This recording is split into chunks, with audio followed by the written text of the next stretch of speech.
님들, 이틀 뒤가 디데이인 거 알아? 4월 11일. 기름값, 라면값, 항공권이 왜 한꺼번에 들썩이는지 다들 호르무즈 때문이겠지? 하고 넘기는데 그건 표면이야. 진짜 뇌관은 따로 있어. 오늘 영상에서 한국 정유산업이 지금 어떤 시험대에 올랐고 그게 님들 지갑까지 어떻게 내려오는지 다 정리해줄게. 딱 집중해봐.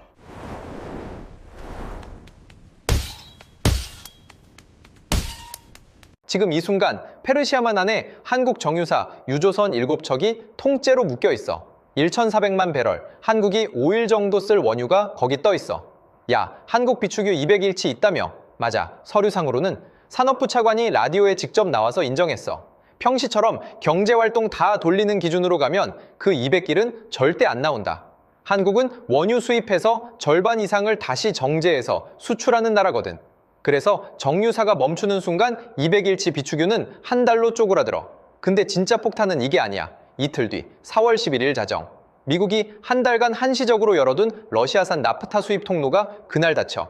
동시에 4월 8일 발표된 미국과 이란의 임시 휴전은 이스라엘의 레바논 공습 때문에 이미 하루 만에 흔들리고 있어. 두 개가 같은 날 터질 수도 있다는 거야. 정유사 하나 흔들리는 게 나랑 무슨 상관이야? 그게 아니거든. 님들 손에 들고 있는 라면 봉지, 비행기표, 자동차 부품, 옷 한 벌, 이게 다 그 정유사 한 곳에서 뽑아내는 나프타 한 줄기에서 시작돼. 한국 제조업 전체가 그 한 파이프에 묶여 있는 거야. 지금부터 반박할 수 없는 팩트로 증명해볼게. 한국이 왜 하필 이런 구조가 됐는지부터 짚어야 4월 11일이 왜 진짜 디데이인지 보이거든.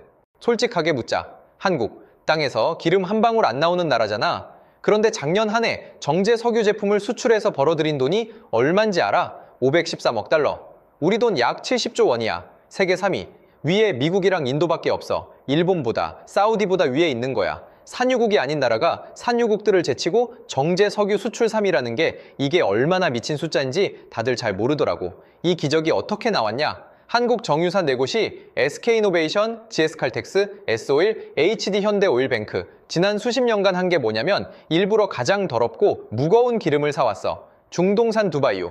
황 함량 높고 점도 끈적하고 단순 증류만 돌리면 절반 가까이가 시커먼 찌꺼기로 떨어지는 그런 원유. 왜? 미국산 가벼운 기름보다 한참 싸고 200만 배럴짜리 초대형 유조선 VLCC가 중동 항구에는 그대로 들어가고 한국까지 25일이면 와, 미국 텍사스에서 오면 50일 넘게 걸려. 그래서 한국은 가장 싸고 가장 빨리 오는 기름을 사왔어. 근데 그 더러운 기름을 어떻게 돈으로 바꿨냐? 여기가 진짜 압권이야. 한국 정유사들이 수십 년에 걸쳐 조단위로 부어서 만든 게 고도화 설비야. RFCC, HCR, 한 줄로 말하면 시커먼 찌꺼기 기름을 고온, 고압, 촉매로 두들겨 패서 휘발유랑 나프타로 다시 뽑아내는 기계야. 다른 나라는 이걸 못해서 찌꺼기를 그냥 버려. 한국은 그걸 부가가치 제일 높은 제품으로 둔갑시켜. 이게 뭘 만들었냐? 1990년대부터 2010년대까지 한국 조선업이 이 정제 과정에서 나오는 벙커CU라는 값싼 연료를 쓰는 대형 선박 엔진을 미친 듯이 만들어. 우리 엔진 회사들이 2000년대 초반에 세계 최초로 초대형 전자제어식 선박 엔진을 상용화하고 누적 1억 마력을 찍어. 그 결과가 뭐야? 2011년에 조선업이 반도체를 제치고 한국 단일 수출일 위품목이 돼. 일본도 유럽도 다 밀어버리고 자원 한 톨 없는 나라가 남이 버린 찌꺼기 기름을 가공해서 세계 1등 배를 만들고 세계 3위 정제 석유를 수출하는 나라가 된 거야. 이게 한국이 지난 30년간 조용히 해온 일이야. 내 입으로만 말하는 거 아니야. 어제 4월 8일 국제항공운송협회 IATA 사무총장 윌리 월쉬가 싱가포르에서 직접 말했어. 호르무즈가 다시 열려도 항공유 공급 정상화는 몇 달 걸린다. 그래서 나는 중국이랑 한국이 정제 연료 수출을 다시 시작해주기를 바란다. 세계 항공업계 정상이 위기 풀려면 한국부터 풀려야 한다고 콕 집어 말한 거야. 한국 정유산업이 글로벌 공급망에서 차지하는 위치가 그 정도라는 뜻이야. 자, 결론이 뭐냐? 우리가 30년 동안 만든 이 완벽한 시스템, 두바이유, VLCC, 고도화 설비, 나프타, 석유화학, 조선업으로 이어지는 거대한 가치사슬. 이게 전부 폭 33km짜리 호르무즈 한 줄에 묶여 있어. 한국 원유 수입의 70.7%가 거기서 와. 그 한 줄이 끊기면 30년이 한 달 안에 멈춰. 진짜 잔인한 반전은 이거야.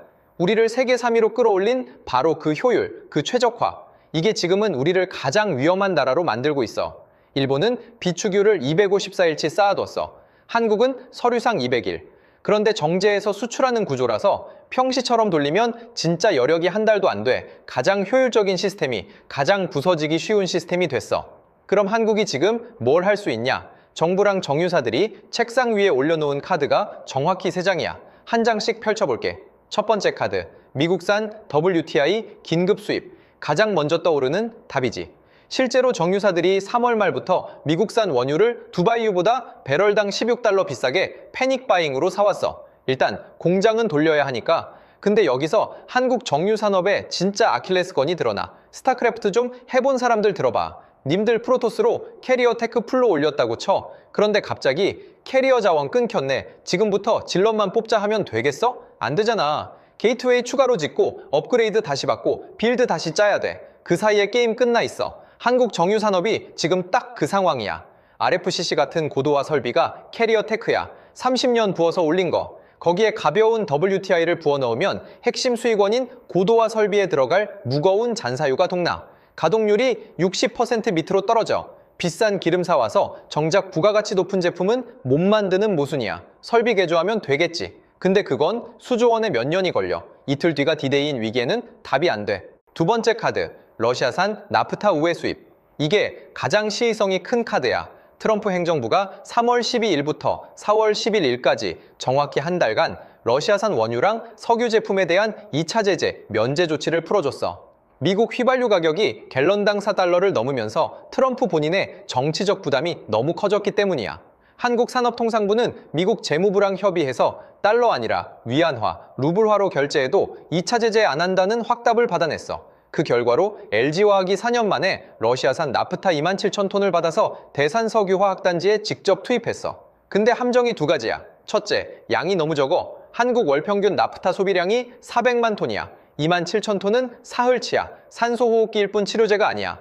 둘째, 진짜 폭탄. 이 카드의 유효기간이 4월 11일에 끝나. 이틀 뒤야. 트럼프가 연장해줄까? 아무도 몰라. 트럼프 본인이 며칠 전엔 상황 안정되면 러시아 제재 즉시 복원하겠다고 못 박았어. 그러면 LG화학이 어렵게 뚫어놓은 통로가 다시 닫혀.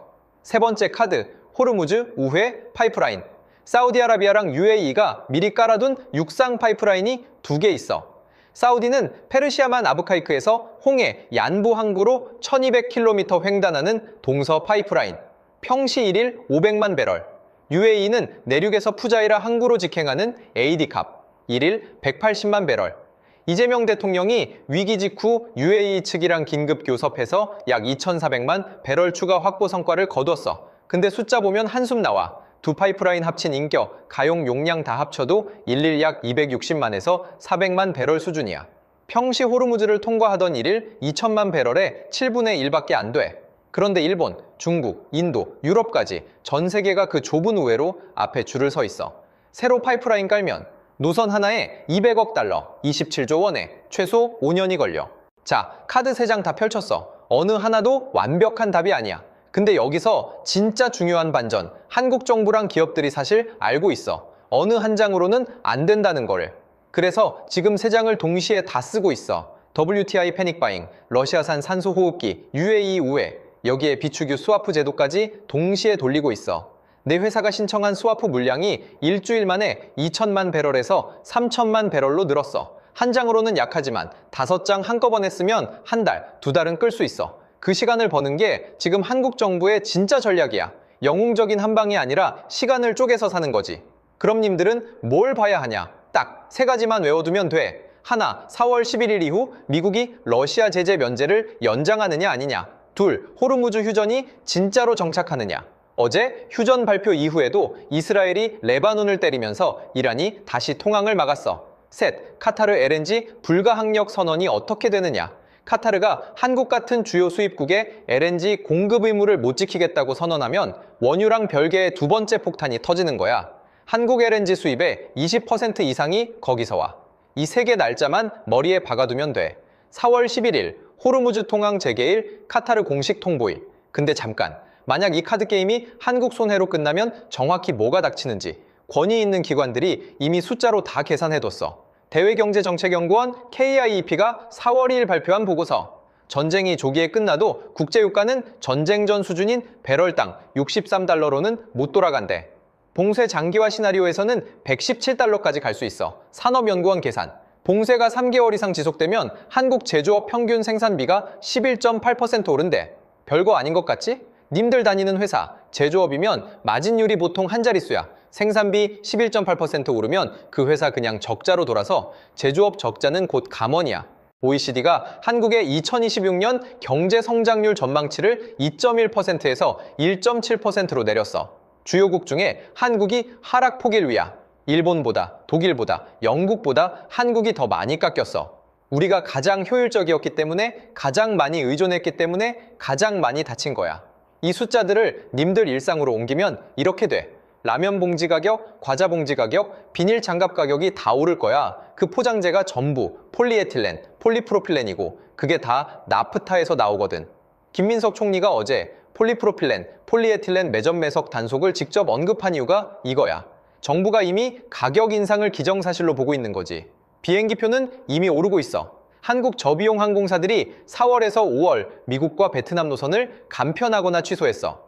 IATA 글로벌 항공유 평균 가격이 배럴당 195달러야. 작년 평균의 2배 이상. 가장 무서운 건 카타르 LNG 불가항력 선언이야. 4월 8일 보도 기준 카타르 국영 카타르 에너지가 시설 파괴를 이유로 한국 포함 주요 수입국에 공급 의무 못 지키겠다고 선언했다는 거야. 만약 이게 현실화되면 원유, 나프타, LNG, 항공유 4개가 동시에 터지는 시나리오야. 근데 여기서 진짜 반전이 있어. 1차 오일 쇼크 때 한국이 어떻게 됐는지 알아? 망했을 것 같지? 정반대야. 한국은 1차 오일 쇼크 직후에 중동 건설 붐을 타고 외화를 쓸어 담았고 2차 오일 쇼크 직후에는 중화학공업 구조조정에 성공해서 1980년대 3저 호황으로 직행했어.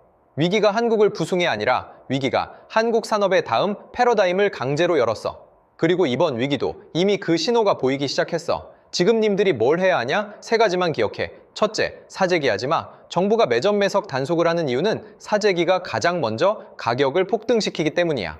둘째, 가짜 뉴스 조심해. 위기 국면에는 자극적인 헤드라인이 폭증해. 출처 없는 숫자는 그냥 무시해. 셋째, 앞에서 말한 그 3개 날짜만 모니터링해. 4월 11일, 호르무즈, 카타르. 나머지 노이즈는 다 무시해도 돼. 자, 오늘 핵심만 압축할게. 팩트 하나. 한국은 30년 동안 가장 더러운 두바이유를 가장 비싼 고도화 설비로 두들겨 패서 세계 3위 정제 석유 수출국이 됐고 그 부산물인 벙커시유 생태계로 조선업까지 세계 1위로 올렸다. 팩트 둘. 그 모든 게 폭 33km짜리 호르무즈 한 줄에 묶여 있었고 2026년 2월 28일 그 줄이 끊겼다. 팩트 셋. 한국이 쓸 수 있는 카드 3장 어느 하나도 완벽한 답이 아니다. 그래서 정부는 5장을 동시에 써서 시간을 사고 있다. 핵심 결론. 이 위기의 진짜 의미는 한국이 망하느냐가 아니야. 지난 30년 패러다임이 끝나고 다음 30년 패러다임이 강제로 열리고 있다는 거. 그 다음 30년의 주인공이 누구냐? 조선업이야. 근데 옛날 그 조선업이 아니야. 벙커시유 먹는 디젤 엔진 시대는 끝나가. 국제회사기구 IMO가 2050년까지 국제해온 온실가스 순배출 제로를 강제 목표로 박았어. 그래서 전 세계 선주들이 어디로 발주를 몰고 가고 있냐? HD 한국조선해양, 한화오션, 삼성중공업, 한국 빅3야. LNG 이중연료, 메탄올, 암모니아, 수소, 무탄소 추진 엔진을 실제로 만들 수 있는 나라가 사실상 한국밖에 없어. 한국 정부는 1,873억 원을 부어서 암모니아, 수소연료전지, 선상탄소 포집장치, AI 자율 운항 선박까지 동시에 밀고 있어. 우리를 30년간 먹여 살린 벙커시유가 사라지는 그 자리에 우리가 30년간 키워온 조선 기술이 무탄소 선박이라는 새 옷을 입고 다음 30년의 1등 자리를 다시 차지하러 가고 있는 거야. 위기가 한국을 부수는 게 아니라 한국이 다음 게임의 룰을 바꾸는 계기가 되고 있는 거지. 근데 이거 한번 보고 그냥 넘기면 안 돼. 4월 11일이 이틀 뒤야. 카타르 LNG 공식 통보는 내일 나올 수도 있어. 호르무즈 휴전은 지금 이 순간에도 흔들리고 있어. 다음에 님들이 어떤 뉴스를 봐야 하는지 모르면 그땐 진짜 손 쓸 시간이 없어. 내가 이 한 편 분석하는데 며칠을 부었어. KIP, 산업연구원, OECD, IATA, 한국산업통상부 브리핑까지. 출처 검증 안 된 숫자는 단 하나도 안 넣었어. 위기 국면에는 정확한 정보 한 줄이 자극적인 영상 100개보다 님들한테 훨씬 큰 가치가 있다고 믿거든. 4월 11일 결과 나오는 대로 다음 영상 바로 들고 올게. 여기 모인 사람들이 님들 팀이야. 도움됐다면 좋아요 한 번만, 구독 안 한 사람은 구독까지. 그게 내가 며칠 밤새는 연료야. 그럼 다음 영상에서 보자.